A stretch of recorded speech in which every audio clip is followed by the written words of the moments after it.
Another hard-working man of the same class is Sir E. Bulwer Lytton. Few writers have done more, or achieved higher distinction in various walks, as a novelist, poet, dramatist, historian, essayist, orator, and politician. He has worked his way step by step, disdainful of ease, and animated throughout by the ardent desire to excel. On the score of mere industry, there are few living English writers who have written so much, and none that have produced so much of high quality. The industry of Bulwer is entitled to all the greater praise that it has been entirely self-imposed. To hunt, and shoot, and live at ease, to frequent the clubs and enjoy the opera, with the variety of London visiting and sightseeing during the season, and then off to the country mansion, with its well-stocked preserves, and its thousand delightful outdoor pleasures, to travel abroad, to Paris, Vienna, or Rome. All this is excessively attractive to a lover of pleasure and a man of fortune, and by no means calculated to make him voluntarily undertake continuous labor of any kind. Yet these pleasures, all within his reach, Bulwer must, as compared with men born to similar estate, have denied himself in assuming the position and pursuing the career of a literary man. Like Byron, his first effort was poetical Weeds and Wild Flowers, and a failure. His second was a novel, Falkland, and it proved a failure too. A man of weaker nerve would have dropped authorship. But Bulwer had pluck and perseverance.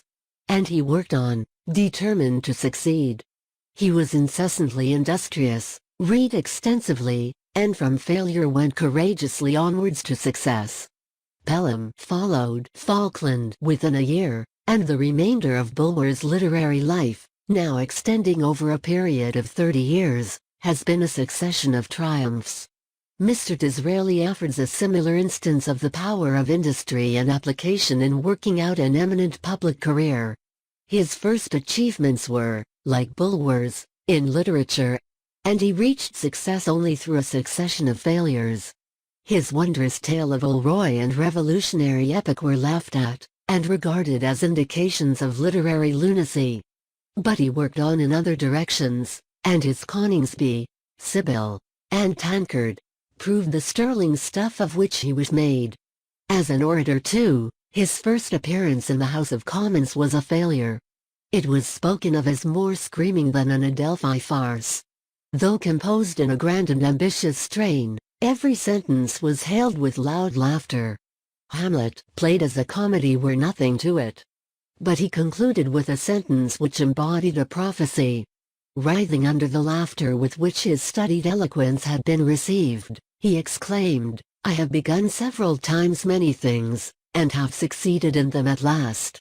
I shall sit down now, but the time will come when you will hear me." The time did come. And how Disraeli succeeded in at length commanding the attention of the first assembly of gentlemen in the world, affords a striking illustration of what energy and determination will do. For Disraeli earned his position by dint of patient industry. He did not, as many young men do, having once failed, retire dejected, to mope and whine in a corner, but diligently set himself to work. He carefully unlearned his faults, studied the character of his audience, practiced sedulously the art of speech, and industriously filled his mind with the elements of parliamentary knowledge. He worked patiently for success.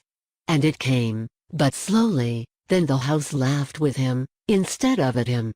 The recollection of his early failure was effaced, and by general consent he was at length admitted to be one of the most finished and effective of parliamentary speakers.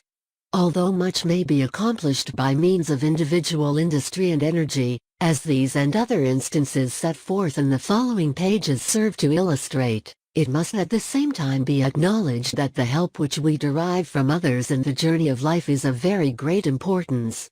The poet Wordsworth has well said that these two things, contradictory though they may seem, must go together: manly dependence and manly independence, manly reliance and manly self-reliance.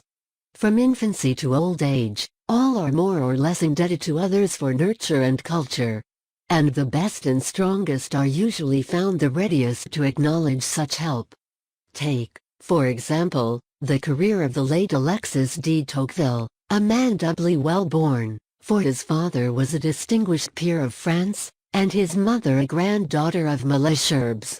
Through powerful family influence, he was appointed judge auditor at Versailles when only 21. But probably feeling that he had not fairly won the position by merit, he determined to give it up and owe his future advancement in life to himself alone.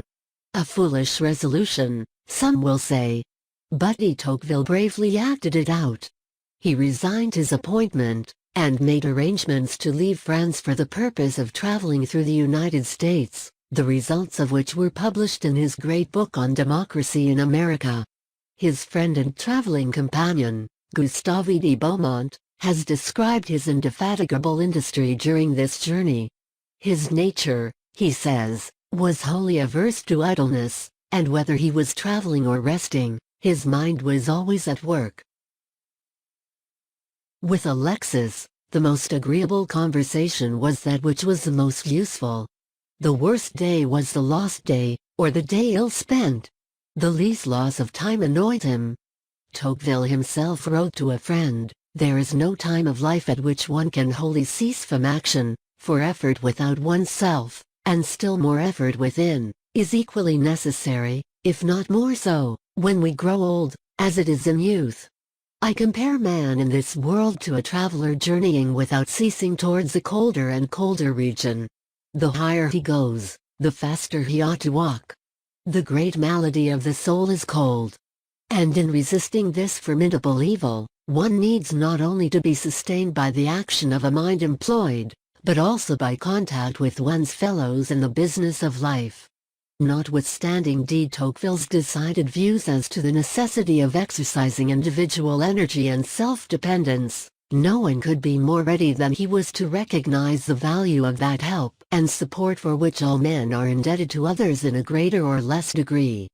Thus, he often acknowledged, with gratitude, his obligations to his friends de Kergolay and Staphels, to the former for intellectual assistance, and to the latter for moral support and sympathy. To de Kergolay he wrote, "Thine is the only soul in which I have confidence, and whose influence exercises a genuine effect upon my own. Many others have influence upon the details of my actions, but no one has so much influence as thou on the origination of fundamental ideas, and of those principles which are the rule of conduct." De Tocqueville was not less ready to confess the great obligations which he owed to his wife, Marie, for the preservation of that temper and frame of mind which enabled him to prosecute his studies with success. He believed that a noble-minded woman insensibly elevated the character of her husband, while one of a groveling nature as certainly tended to degrade it. In fine, human character is molded by 1,000 subtle influences. By example and precept. By life and literature. By friends and neighbors. By the world we live in as well as by the spirits of our forefathers, whose legacy of good words and deeds we inherit. But great, unquestionably, though these influences are acknowledged to be, it is nevertheless equally clear that men must necessarily be the active agents of their own well-being and well-doing.